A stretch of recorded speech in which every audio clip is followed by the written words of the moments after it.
Hello! It's Roxy and Yan. O diba, unang video pa lang, tagpulot na agad ng laruan. So for today's agenda ay pupunta kami sa playground. Maglalakad lang kami papunta sa playground. Medyo malapit lang din naman, and then para mas ma-exercise din kami dalawa. Ako lang pala dahil si Yan ay naka-stroller. Ang ganda lang din dito kasi kahit tirik yung araw, ang sarap maglakad kasi nga malamig. Saka tahimik, gano'n, hindi masyadong maingay yung daanan, ganyan. Tapos wala ka masyadong tao talaga makakasalubong. Parang ikaw may ari nung daanan, gano'n. Ang linis talaga dito, hindi ka makakita naman kung ano-anong kalat sa daanan. And then wala kang maaamoy naman kung ano-anong mga maaamoy mo pag naglalakad ka sa lansangan. Ganito sasakyan lang naman yung mga dumadaan dito, pero kahit ibang oras, konti pa rin naman yung dumadaan kaya hindi ganon kaingay. Sa looban kami dumaan kasi syempre may dala kaming stroller para hindi na din kami sagabal sa mga dumadaan na sasakyan. Huminto kami sa banda na to kasi may nakita siyang display na aso. Ang maganda din dito, may playground na malalapit, so pag nainip si Yan, pwede kami lumabas. Actually, ito pangalawang playground na yung nakita namin na yun. Galing lang ng mga ganitong salamin, lalo na pag blind spot yung lilikuan. So para may makita kung may dadaan, may sasakyan, ganon. Charan! Dito na kami sa pinaka main road. Actually, yung pupuntahan namin na playground, di pala siya ganon kalapit. Medyo malayo-layo pa rin pala siya. Talagang mga binti ko dyan na ina-exercise ng bongga dahil medyo malayo-layo ang nilakad.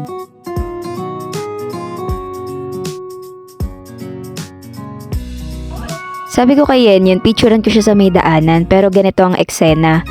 Ayan, tumataka sa stroller niya dahil naiinip na. Gusto nang bumaba. Itong daanan na to ay papunta dun sa Eki or dun sa station. So tatawid pa kami dun sa kabilang banda na yun para makapunta kami dun sa playground na paglalaroan ni Yan. Dadaan kami dito sa 7-Eleven dahil may huhulog na order, or diba hanggang dito may order. Sabi ko kumaway siya, ayan, dinedma lang ako ng bata. Ayan, video lang si Ante habang paakyat ang escalator. Sarap ng pagkain sa mga gedli na yan. Katakam. Finally, nandito na kami sa pupuntahan talaga namin na playground. Ayan, yung puno na yan ay mga cherry blossom yan. So, dyan tutubo. Inidyohan ko na nga yan para pagbalik namin dito, pag may cherry blossom na tsanan, ganon. Talaga tong bata na to, talagang yan ang unang pinuntahan, maglaro sa lupa. Oh, bigyan mo na si Ante. Akyat sana si Yan dito pero mataas kaya bumalik na lang siya. Buti na lang na pumunta kami dito sa playground, walang masyadong bata. Although may naglalaro dun sa kabilang banda pero mga malaking bata na naglalaro ng baseball. Natawag nga kami ni Yan dito, sabi niya, come on, let's go. Gusto niya kaming kalaro dun sa lupa. Aabangan ko talaga yung cherry blossom na to pag tumubo. Ito na ang bata, naglakas loob ng umakyat mag-isa kasi may nakita siyang bata na nag-slide dun, so ginaya niya din. Syempre ginabayan ko baka kasi malaglag. Kasi mataas din yung slide na yun. Actually sa Pilipinas, hindi siya nag-i-slide na mag-isa na ganyang kataas kasi natatakot siya. Pero dito, himala, umakyat mag-isa at gusto niya pa talaga mag-slide. Nakadalawang round pa nga yan ng slide o, tingnan nyo.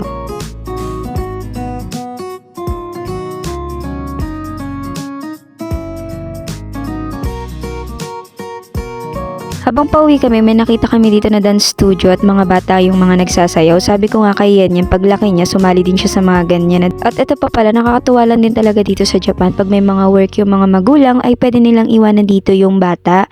So, babalikan na lang nila after nila mag-work.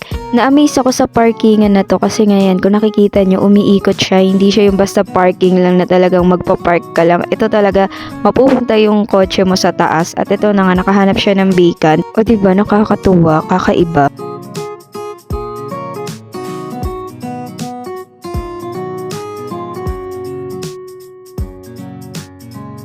O, chika ko lang din tong linya na dilaw na to. Ayan pala is para sa mga bulag. Ang galing lang no dahil talagang meron silang gabayan papunta dun sa sakay ng bus or kahit saan sila mapunta dito is meron silang gagabayan.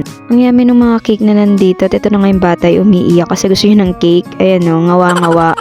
And charan, naminto muna kami para mag-take a break. Nagutom ang mga lola nyo. Yan, yummy. So yan talagang nasanay na sa video. Talagang ultimo siya, gusto niya, siya na din yung nagbibideo. Ayan katulad yan, siya na nagpindot niya mag-isa niya. And then nakita ko dalang nagbibideo mag-isa. O diba?